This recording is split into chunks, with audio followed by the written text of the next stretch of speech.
വീണ്ടും ഒരു സ്വാതന്ത്ര്യദിനം ആഘോഷിക്കുകയാണ് രാജ്യം. ഓരോ ഇന്ത്യക്കാരനും ബ്രിട്ടീഷ് ഭരണത്തിനെതിരെ വിജയം നേടിയതിന്റെ അഭിമാന നിമിഷമാണ് ഓഗസ്റ്റ് 15 എന്ന ദിനം. സാഹിത്യത്തിലും സിനിമയിലും ഇന്ത്യൻ ജനതയുടെ വിപ്ലവ വീര്യം വിളിച്ചോതുന്ന നിരവധി സംഭവങ്ങൾ പലരും ആവിഷ്കരിച്ചിട്ടുണ്ട്. അത്തരത്തിൽ വിപ്ലവ വീര്യം ഉയർത്തിപ്പിടിക്കുന്ന ചില സിനിമകൾ മലയാളത്തിലും ശ്രദ്ധ നേടിയിട്ടുണ്ട്. അതിലൊന്നാണ് 1921 എന്ന ചിത്രം. 1988 ഓഗസ്റ്റ് 19 പുറത്തിറങ്ങിയ ചിത്രമാണിത്. ടി ദാമോദരൻ കഥ എഴുതി IV ശശി സംവിധാനം ചെയ്ത ചിത്രം സ്വാതന്ത്ര്യ സമരകാലത്തെ മലബാർ കലാപവുമായി ബന്ധപ്പെട്ടുള്ള ചരിത്രകഥയുടെ സിനിമാവിഷ്കാരമാണ്.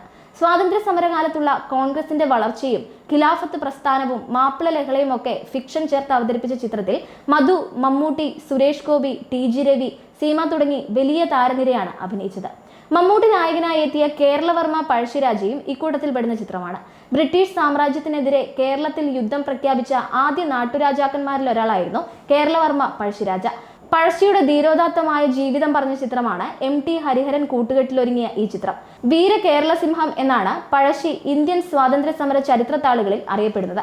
2009 ഒക്ടോബർ 16 പഴശ്ശിരാജ റിലീസായത്.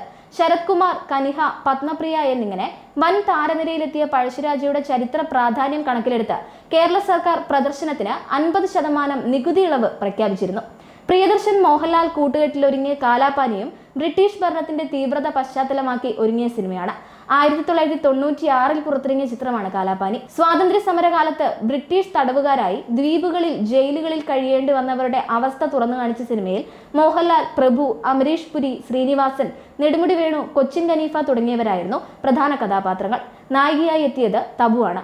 ഇന്ത്യയിലെ ബ്രിട്ടീഷ് ഭരണകാലത്ത് ആൻഡമാൻ നിക്കോബാർ ദ്വീപുകളിലെ കാലാപാനി എന്ന സെല്ലുലാർ ജയിലിൽ നടന്ന കഥയാണ് ചിത്രം പറഞ്ഞത്. 3 ദേശീയ പുരസ്കാരങ്ങളും 6 കേരള സംസ്ഥാന പുരസ്കാരങ്ങളും ചിത്രം സ്വന്തമാക്കുകയുണ്ടായി. ഒരു സ്വാതന്ത്ര്യ സമര സേനാനിയുടെ ജീവിതം പറഞ്ഞ ചിത്രമായിരുന്നു ദാദാ സാഹിബ്. മമ്മൂട്ടിയെ നായകനാക്കി വിനയൻ സംവിധാനം ചെയ്ത ചിത്രത്തിൽ ദാദാ മുഹമ്മദ് സാഹിബ്, സുബൈദാർ അബൂബക്കർ എന്നിങ്ങനെ 2 കഥാപാത്രങ്ങളായിട്ടാണ് മമ്മൂട്ടി എത്തിയത്. മമ്മൂട്ടിക്ക് പുറമെ സായികുമാർ, മുരളി, ആതിര തുടങ്ങി നിരവധി താരങ്ങൾ അഭിനയിച്ചിരുന്നു. അതുപോലെ ഇന്ത്യൻ സ്വാതന്ത്ര്യ സമര സേനാനിയായിരുന്ന മുഹമ്മദ് അബ്ദുൾ റഹിമാന്റെ ജീവിതം പറഞ്ഞ ചിത്രമായിരുന്നു വീരപുത്രൻ. NP മുഹമ്മദ് എഴുതിയ നോവലിനെ ആസ്പദമാക്കിക്കൊണ്ട് PT കുഞ്ഞു മുഹമ്മദ് സംവിധാനം ചെയ്ത ചിത്രം ബ്രിട്ടീഷ് ക്രൂരതകൾക്കെതിരെ കേരളത്തിൽ അരങ്ങേറിയ വിപ്ലവങ്ങളെ അവതരിപ്പിച്ച ചിത്രമാണ്.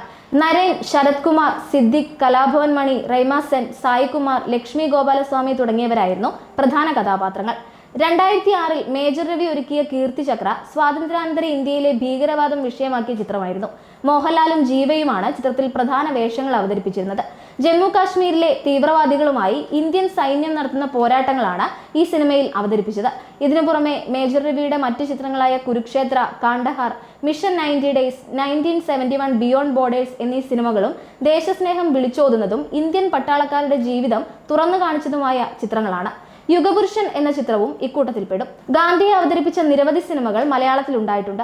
ഗർഷോം എന്ന ചിത്രത്തിൽ മഹാത്മാഗാന്ധിയെ ചിത്രീകരിച്ചിട്ടുണ്ട്. PA ബക്കർ സംവിധാനം ചെയ്ത ശ്രീനാരായണ ഗുരു എന്ന സിനിമയിലും ഗാന്ധിയെ അവതരിപ്പിച്ചിരുന്നു. നടൻ ജോസഫ് ചാക്കോയായിരുന്നു ഈ 2 സിനിമകളിലും ഗാന്ധിയെ സ്ക്രീനിലെത്തിച്ചത്. യുഗപുരുഷൻ എന്ന സിനിമയിൽ ശ്രീനാരായണ ഗുരുവുമായി കൂടിക്കാഴ്ച നടത്തുന്ന രംഗത്തിൽ ഗാന്ധിയെ അവതരിപ്പിച്ചിട്ടുണ്ട്. നടൻ ജോർജ് പോളാണ് ഗാന്ധിയായി എത്തിയിരുന്നത്. ഉറുമിയും ആ കാലഘട്ടത്തെ അടയാളപ്പെടുത്തിയ ഫിക്ഷണൽ മൂവിയാണ്. പൃഥ്വിരാജിനെ നായകനാക്കി സന്തോഷ് ശിവൻ സംവിധാനം ചെയ്ത ഉറുമി സാങ്കല്പിക കഥാപാത്രങ്ങളെയാണ് കൂടുതൽ അവതരിപ്പിച്ചിട്ടുള്ളത്. 16-ാം നൂറ്റാണ്ടിലെ പോർച്ചുഗീസ് ക്രൂരതകൾ ചിത്രത്തിൽ കാണിക്കുന്നുമുണ്ട്. യഥാർത്ഥ ചരിത്ര പശ്ചാത്തലത്തിലുള്ള ഒരു സാങ്കല്പിക കഥയായാണ് ഉറുമി ഒരുക്കിയിരുന്നത്.